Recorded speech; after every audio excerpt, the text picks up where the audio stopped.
The cyanide works in seconds. On May 31st, 1945, in a farmhouse near Paternian, Austria, the man who built the machinery of industrial murder bites down on the glass capsule hidden in his mouth. British soldiers lunge forward, but Odilo Globocnik's body is already convulsing. His face turns red, then purple. Foam gathers at his lips. Within 90 seconds, his heart stops. He's dead before he hits the floor. 1.5 million people. That's how many human beings this man helped exterminate. Men, women, children reduced to ash and scattered across the Polish countryside. And he chose to die on his own terms, painlessly, instantly, while the people he murdered spent their final moments in gas chambers, clawing at walls, gasping for air that wouldn't come. This is Odilo Globocnik's story, and I warn you now, it's going to be hard to stomach. On April 21st, 1904, in the city of Trieste, then part of the Austro-Hungarian Empire, a baby boy takes his first breath. His parents name him Odilo. His father works as a cavalry lieutenant, a respectable military man from a Slovenian family that has lived in the region for generations. His mother manages their modest household. There's nothing exceptional about this family. No wealth, no particular poverty, no darkness lurking in their small apartment overlooking the Adriatic Sea. Young Odilo grows up speaking German and Slovenian. He attends regular schools. His teachers describe him as average, neither particularly bright nor troublesome. He plays with other children in the streets of Trieste. In photographs from his youth, he looks like any other boy of that era, staring solemnly at the camera in his Sunday clothes. Nothing suggested he would become one of history's most efficient mass murderers. Nothing in his unremarkable childhood hinted at the monster taking shape behind those ordinary eyes. But then the world changes. The Great War ends in 1918, and the Austro-Hungarian Empire collapses. Trieste becomes Italian. Odilo's father, loyal to the defeated empire, loses his position. The family's world shrinks. Odilo is 14 years old when everything familiar disappears. The empire his father served is carved into pieces. Their social status evaporates. And like millions of other young men across Central Europe, Odilo Globocnik begins looking for someone to blame. By his early 20s, he's found his answer. In 1931, Globocnik joins the Austrian Nazi Party. He's not conscripted, he's not forced, he chooses. At age 27, he voluntarily attaches himself to an extremist movement that promises to restore Germanic greatness and identifies Jews as the source of all national humiliation. He works in construction during the day, but his real passion is the Nazi cause. He distributes pamphlets. He recruits new members. He participates in street violence against political opponents. In 1933, the Austrian government bans the Nazi Party. Globocnik doesn't back down. Instead, he goes underground, becoming more radical, more committed. He smuggles explosives across the border from Germany. He helps plan acts of terrorism designed to destabilize the Austrian government. In 1934, he's arrested for conspiracy to commit political violence. He serves time in prison, and when he's released, he's more committed than ever. The crucial year is 1938. In March, Germany annexes Austria in what the Nazis call the Anschluss. Suddenly, Globocnik's extremism is rewarded. Hitler himself recognizes Odilo's loyalty to the cause during the dark years.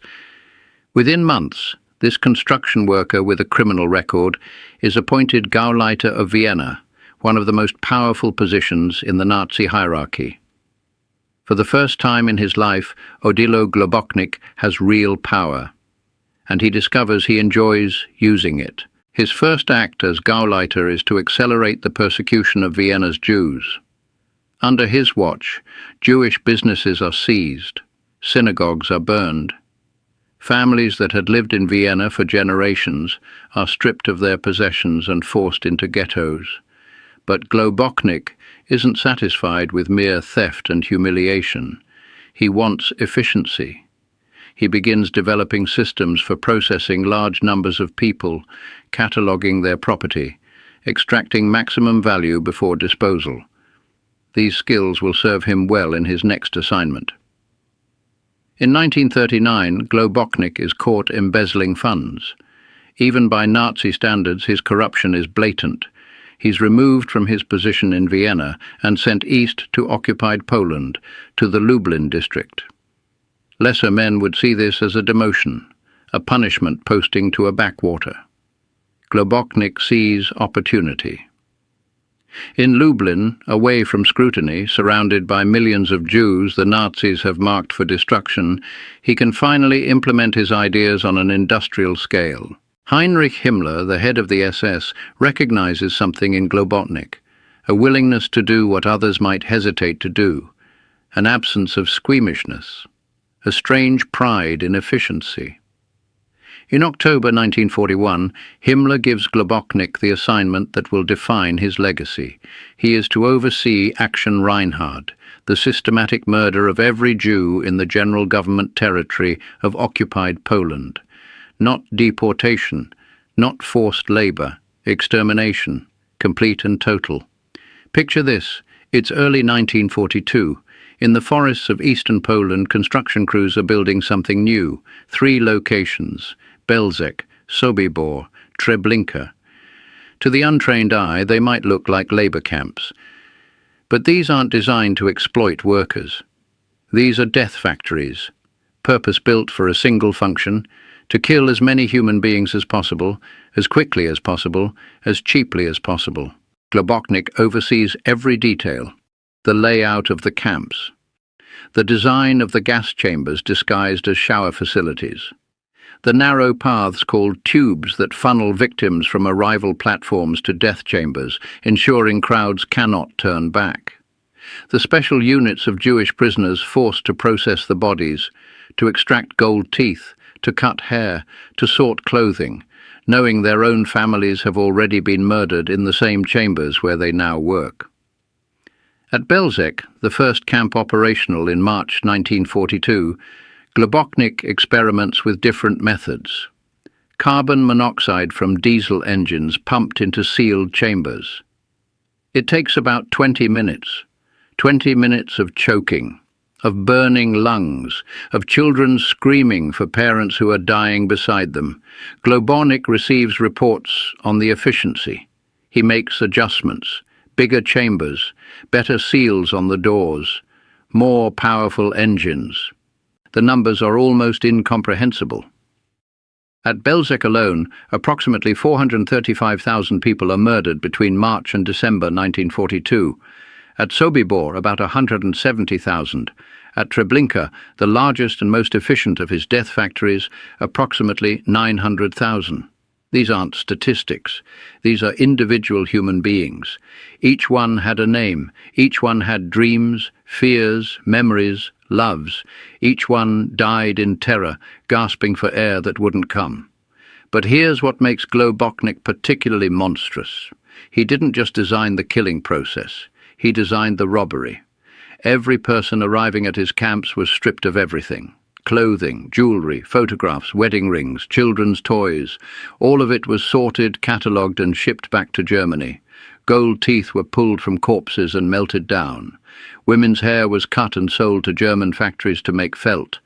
Globocnik kept meticulous records of this plunder because he was stealing a percentage for himself. Rudolf Raeder, one of only 2 survivors of Belzec, later testified about what he witnessed. He described a man named Globocnik visiting the camp in the summer of 1942, walking among the piles of possessions taken from the dead, selecting valuable items for himself. Raeder watched Globocnik laugh, actually laugh, while inspecting a collection of children's toys. This wasn't a bureaucrat managing paperwork from a distant office. This was a man who took personal pleasure in the fruits of genocide. Let that sink in. While families were being asphyxiated 50 meters away, while their screams were still audible, Globocnik was shopping through their belongings, deciding which items to ship to his personal collection. What kind of person does that? What kind of mind can compartmentalize mass murder as a profitable business venture? Other SS officers found him disturbing. Kurt Gerstein, an SS officer who witnessed the killing process at Belzec, later wrote that Globocnik spoke about the murders with obvious pride, describing the camps as his personal achievement. Gerstein noted that Globocnik showed no remorse, no hesitation, no acknowledgement that what he was doing constituted anything but efficient administration. Even hardened SS officers found this cold enthusiasm unnerving. The cruelty extended beyond the gas chambers. When the camps were operational, Globocnik insisted on maximum suffering before death. Victims were kept in holding pens without food or water, sometimes for days, especially if the gas chambers were busy. Children watched their parents die. Parents watched their children die. And if anyone resisted, if anyone fought back, Globocnik had given orders for public executions as examples. Bodies were left hanging for days. In August 1943, prisoners at Treblinka staged an uprising. Against impossible odds, with homemade weapons, about 200 people managed to escape. Most were hunted down and killed within days, but some survived, and they carried stories out of Globocnik's death factory. They described SS guards competing to see who could kill the most children with a single bullet. They described dogs trained to tear prisoners apart while guards watched and laughed. They described starvation, beatings, torture for entertainment. This wasn't an accident. This was deliberate. Globocnik designed his system to maximize not just efficiency but suffering. The camps could have simply shot people. That would have been faster, cheaper. But Globocnik chose gas chambers specifically because they created panic, because victims would fight each other in the final moments, because it psychologically destroyed the Jewish Sonderkommando units forced to work the chambers, ensuring they too would eventually choose death. By November 1943, Aktion Reinhard is complete. The general government is declared Judenrein, free of Jews. 1.5 million people have been murdered. Globocnik personally oversees the dismantling of his death camps. The gas chambers are demolished. The bodies are exhumed and burned. Trees are planted on the sites. Farms are built over the mass graves. Globocnik is attempting to erase all evidence of what he has done. Heinrich Himmler is so pleased with Globocnik's work that he sends him a personal letter of commendation. The letter praises Globocnik's organizational skills and dedication to duty. For successfully murdering 1.5 million people, Odilo Globocnik receives a pat on the back from the head of the SS. He's given a new assignment transferred to the Adriatic coast to deal with partisan resistance and establish new concentration camps in Italy. But by 1945, the world Globocnik helped build is collapsing. Soviet armies are pushing from the east, American and British forces from the west. The camps are being liberated. Survivors are telling their stories. The Nazis begin destroying documents, but they've kept too many records. They've been too proud of their efficiency. Names are being compiled. Odilo Globocnik's name is on lists. On May 4, 1945, Germany surrenders. Globocnik is near Trieste, his birthplace, trying to disappear into the chaos of the war's end. He obtains false papers under the name Kruger. He dyes his hair. He heads north into Austria with a small group of loyal SS officers, hoping to reach the mountains where rumors suggest a final Nazi stronghold is forming. But there is no stronghold. There is only defeat.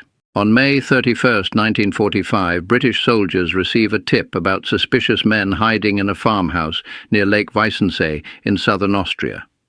They surround the building. At approximately 3 p.m., they enter and order the occupants to identify themselves. One man matches a description on their wanted list.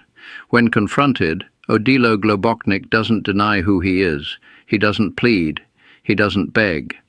He bites down on the cyanide capsule he's kept hidden for exactly this moment.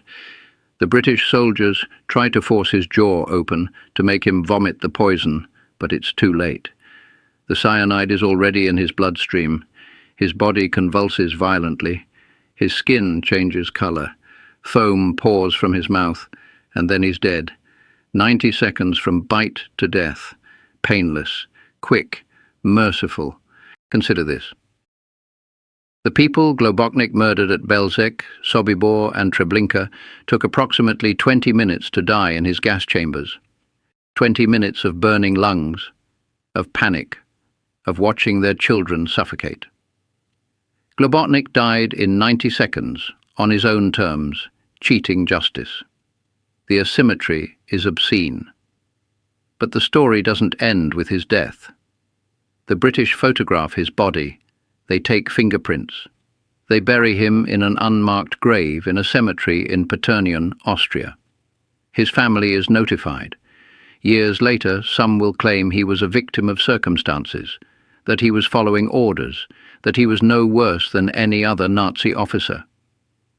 But the evidence tells a different story. Starting in 1945, as camps are liberated, survivors begin testifying. At Nuremberg, prosecutors compile documentation about Aktion Reinhard. Globocnik's name appears again and again, his signature on orders, his initials on reports, photographs of him visiting the camps, financial records showing his theft of victim property. The evidence is overwhelming and meticulous because Globocnik was proud of his efficiency. He kept records. Rudolf Raeder, the Belzec survivor, publishes his testimony in 1946. He describes Globocnik's visits to the camp in detail. Samuel Reisman, a Treblinka survivor, testifies at Nuremberg about the camp's operations, describing the systematic nature of the killing process that Globocnik designed. These survivors risk their own mental health to ensure the world knows what happened. They name the dead. They describe the camps. They point to Globocnik as the architect. The moral questions are uncomfortable. Would it have been justice if Globocnik had been captured alive? What punishment could possibly equal his crimes? At Nuremberg, other Nazi leaders are tried and hanged. But even execution seems insufficient for a man who murdered 1.5 million people. Some of the hangings at Nuremberg are deliberately botched. Albert Pierrepoint, the British hangman, adjusts the rope lengths so certain condemned men slowly strangle rather than dying instantly from broken necks. Is that justice or revenge? Globocnik never faced trial. He never heard survivors testify. He never had to confront what he did. He took his secrets with him, including the locations of much of the stolen wealth he hid.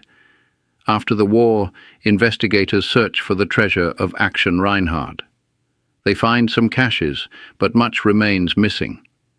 Globocnik knew where it was buried, and he died without telling anyone. In 1963, investigators exhume Globocnik's grave as part of ongoing Nazi war crimes investigations. They need to confirm the body is actually his, to close the case definitively. Dental records match. It's him. He's been dead for 18 years. He's been spared trial, testimony, judgment. He died at 41 years old, younger than many of his victims would have been had he not murdered them. Think about who those victims were.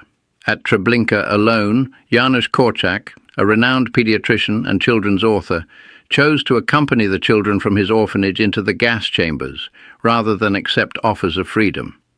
He died in August 1942, holding children's hands, because someone needed to comfort them in their final moments. Globocnik designed the system that murdered Korczak and approximately 200 orphans. At Sobibor, a transport arrived in October 1943 carrying a group of Dutch Jews, including children as young as 4 years old. They were gassed within 3 hours of arrival. Their names are known. Regina Zilberberg, age 8, Abraham de Leem, age 6, Sarah Dries, age 4.